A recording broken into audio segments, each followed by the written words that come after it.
Thomas Edward Lawrence, mais conhecido como Lawrence da Arábia, que, por incrível que pareça, não era árabe, e sim galês. Um dia ele escreveu: uma cidade de riquezas imensuráveis, destruída por Deus por sua ganância, engolida para sempre nas areias do deserto de Rub al-Khali.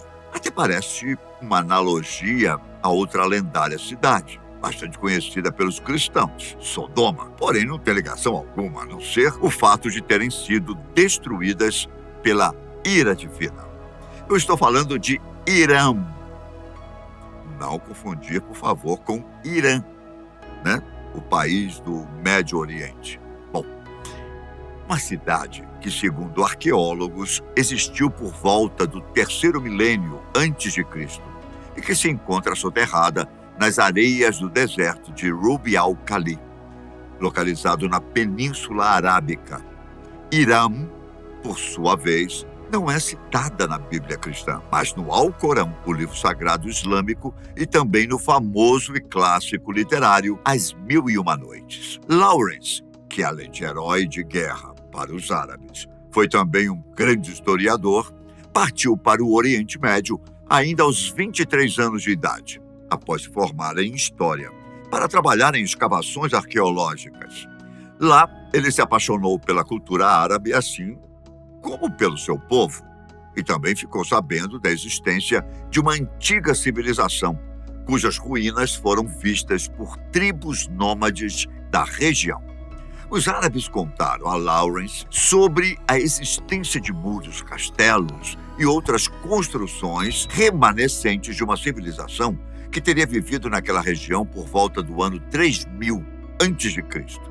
Ele descobriu também que seus edifícios tinham características arquitetônicas aplicadas até hoje pelos árabes, que tradicionalmente fazem uso de latão e cobre talhados para embelezar tanto o interior como o exterior das construções mais luxuosas. O historiador apelidou a região de Atlântida das Areias, que também ficou conhecida por Irã dos Pilares, devido às altas colunas que existiam em seus enormes palácios. Lawrence ficou encantado com as histórias que ouviu, mas nunca teve a chance de explorar a região, uma vez que precisou retornar ao país de Gales. Sua vida é uma história à parte, mas o fato é que Lawrence passou seus últimos anos praticamente recluso, devido também às decepções que teve em relação à libertação do povo árabe, a qual ele apoiou de corpo e alma. Lawrence da Arábia morreu em consequência de um acidente com sua motocicleta em 1935, em seu país natal. Mas não foi só ele que soube das histórias a respeito de Irã. Em 1930, o lendário explorador britânico Bertrand Thomas partiu em sua jornada mais histórica.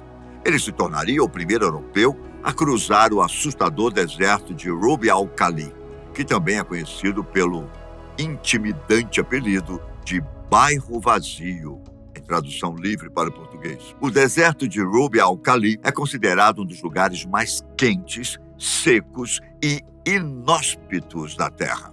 Para se ter uma ideia da sua vastidão, ele cobre uma área de nada menos de 250 milhas quadradas, sendo maior que a França. Ele é considerado o maior deserto do mundo em volume de areia, com dunas que podem alcançar facilmente 800 metros de altura. Bertrand chegou ao Catar em fevereiro de 1931. Em seu caminho, ele coletou mais de 400 espécimes de pequenos animais, incluindo 21 espécies ainda desconhecidas. Além disso, durante a jornada, Bertrand foi informado a respeito de uma grande e antiga cidade, rica em tesouros, com jardins de tâmaras e um forte de prata vermelha que estaria enterrada há séculos na areia, em algum ponto do Rub al-Khali. Apesar de nunca ter conseguido organizar uma expedição para a região, ele descreveu todos os detalhes em seu livro, Arábia Félix, o que causou um grande rebuliço entre os europeus. Mas será mesmo que Irã existiu? Bom, de acordo com o Alcorão, existia uma região denominada Ad, localizada na Península Arábica, e que teria sido erguida após o dilúvio. Lá surgiu um reino poderoso, com vasta riqueza e experiência para construir grandes monumentos e também palácios suntuosos e duradouros, como se fossem viver neles para sempre. Em tempo, segundo arqueólogos e também estudiosos do Alcorão, Ad tem todas as características de Irã.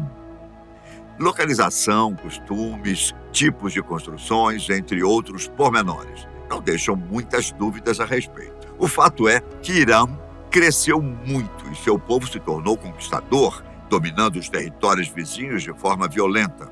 Esse imenso poder os levou à arrogância, à perversão e à idolatria. Devido a isso, Alá enviou o profeta Hud a Irã, a fim de alertar seu povo a renunciar o mau caminho pelo qual seguiam, pois poderiam ser castigados pelo Senhor. No entanto, Hud foi simplesmente ignorado. Como primeira consequência, Alá provocou uma seca terrível que afligiu toda a região. Hud tentou várias vezes convencer o povo, mas não quiseram ouvi-lo, até que um dia o povo foi surpreendido por uma gigantesca formação de nuvens no horizonte e disseram alegremente: "Ah, esta é uma nuvem que nos traz chuva." Mas diante do que Alá teria lhe dito, Hud respondeu: "Não, isso é o que você procurou apressar. Um vento feroz carregando uma punição dolorosa." Aquilo não era mesmo chuva, mas sim uma monstruosa tempestade de areia que provocou um cataclisma nos moldes do dilúvio de Noé, excluindo todo o povo de Irã da existência terrena, além de enterrar toda a região sob as areias do deserto. Quem passasse por lá dias depois não imaginaria que ali um dia tinha sido uma cidade. Em 1990, o escritor, cineasta e arqueólogo amador Nicholas Klepp, que havia conhecido a história de Irã por meio do livro Arábia Félix, teve uma ideia maluca, como ele mesmo rotulou. Ele ligou para o JPL, o Laboratório de Propulsão a Jato da NASA, e falando com um dos cientistas, perguntou: "Se uma cidade estivesse enterrada no deserto, você poderia vê-la por meio de um radar?" Não foi fácil convencê-los, mas o pedido de Klepp foi atendido.